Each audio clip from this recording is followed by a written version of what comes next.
Hey everyone, and welcome back to my channel. Today I wanted to showcase my Don Drysdale player collection. It's been a little while. I don't think I've ever done my Drysdale collection, but it's a fairly good collection. He finished up in '69 was his last year he had any items. So I've got this Major League Player Association pin. Cool little oddity.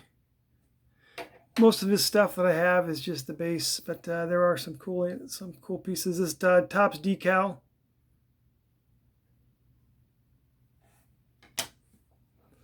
He was on a checklist in '69 as well. Drysdale's nickname was the Big D. He was a big guy, an opposing pitcher. You did not crowd the plate against him.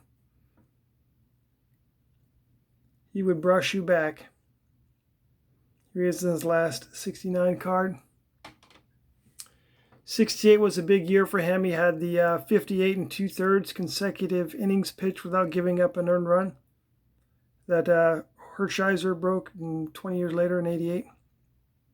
I think he had 6 consecutive shutouts in a row in that year. Really love this '67. Of his cards from the '60s, this might be my favorite. Just the beautiful way the colors are matted on the card. Shows the stadium in the background. I mean, it takes you back to a different era. I mean, you're back in the '60s sitting in the stadium with this card. Just a beautiful piece. Love that '67.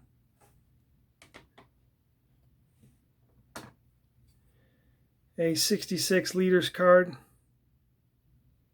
Shared it with his teammate Sandy Koufax. So he's in a lot of these leaders cards, and I don't have them all here because they're broken out with some of the other player collections. You've got guys like Juan Marichal, Don Drysdale, Jim Bunning, and of course Sandy Koufax's teammate.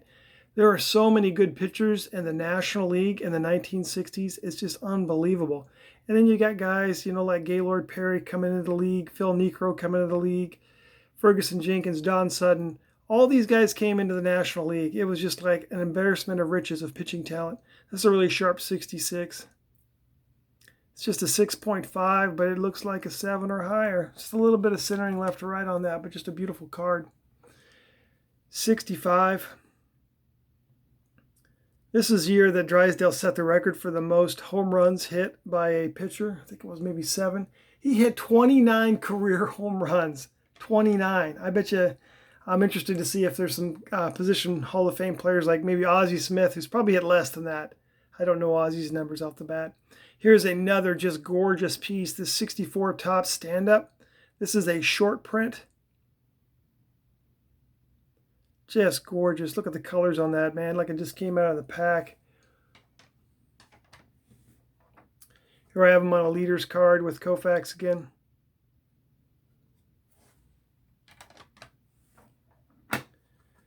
And his '64.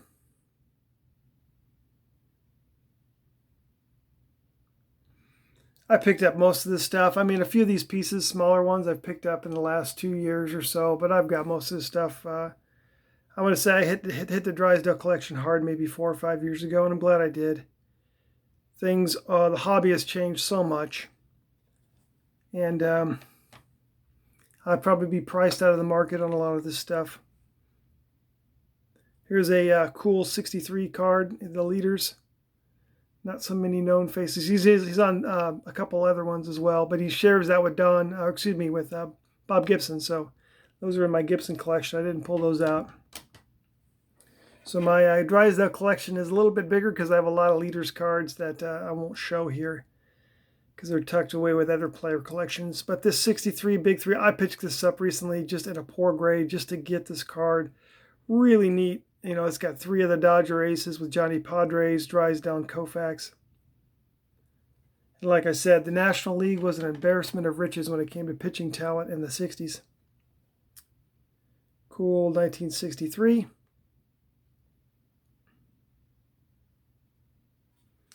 And we've worked our way up to '62, and I got a couple oddball pieces. The '62 Post Serial. I love this one. It's in such poor shape, and I got it for a song. But it really is true about the purity of when you're a collector, and I'm a collector, I'm not an investor. I didn't buy this as an investment piece. I bought this because some kid probably cut this off his box of cereal in 1962. I mean, it's a genuine 1962. It's got a big old crease in here. I mean, you couldn't get any more real than this. And that's kind of how I define myself, definitely as a collector versus an investor.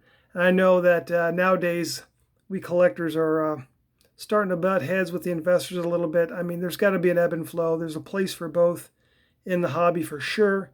I know without investors back in the day, I wouldn't have been able to buy these cards because I never would have seen them and they never would have been put up on eBay. But at the same time, now things are just getting so crazy. Let's see if I get this to focus here. 72, beautiful card. Got Koufax on there again. You see a lot of Koufax on these leaders cards. He was really overshadowed by his teammate, and Koufax was an amazing pitcher, right? But Drysdale's kind of that, he's maybe Scottie Pippen to Koufax's Jordan, maybe. Love that wood grain finish on those 62 tops. 62 was his best year. He was the Cy Young that year. He won 25 games that year.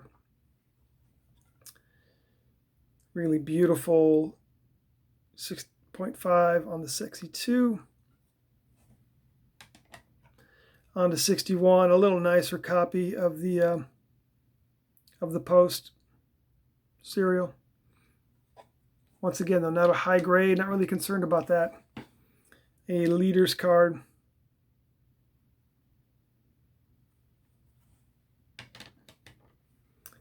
Then a stamp from the 61 set.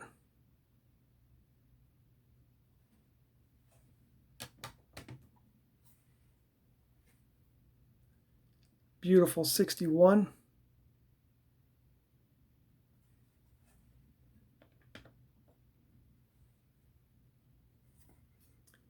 I'll do this the right way. The 1960 All-Star card. This one's off center, although it's like it's like kind of tilted like that, but it's not bad. Really clean copy. I probably had that one for 6 or 7 years. And a lower grade on this, but really good eye appeal on this 1960.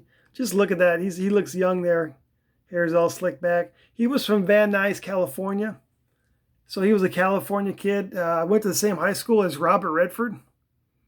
Then obviously he spent his whole career with the Dodgers, but he started out in Brooklyn, as we'll see in his 57. But look at this beautiful card with Padres. I love those 59 team multiplayer cards. Then another gorgeous 59. Colors are strong. And then look at it compared to here. I'll bring up his 58. I mean, they use the same color schemes on this. But that 58, just a portrait shot, but just a really good up-close shot of him. And then lastly, his rookie card from 57. It's his only card with him with the Brooklyn Dodgers uniform. It even says Brooklyn Dodgers on there because the team moved shortly thereafter. So I imagine, he figured he'd be playing his whole career out on the East Coast. Then he gets to move right back to Los Angeles. I mean, talk about ideal. And stand by for the tabletop. And the tabletop, starting up here in 57. Just some beautiful cards. Dodger blue, old school vintage pictures and cards. Drysdale's not the most popular Hall of Famer, but Koufax, I think, is a big reason why, and that's a good reason. Give you that. Look at the picture on that 63, and then look at the picture on the 64. It's the same shot. Beautiful 64 stand-up. And then some great shots of him. He did not have a long playing career, did not stick around long, so he doesn't have gaudy numbers, but definitely a Hall of Famer, well worthy. And a Dodger legend. And that's it, everybody. Once again, I appreciate your posts and your comments, and I'll talk to you again soon.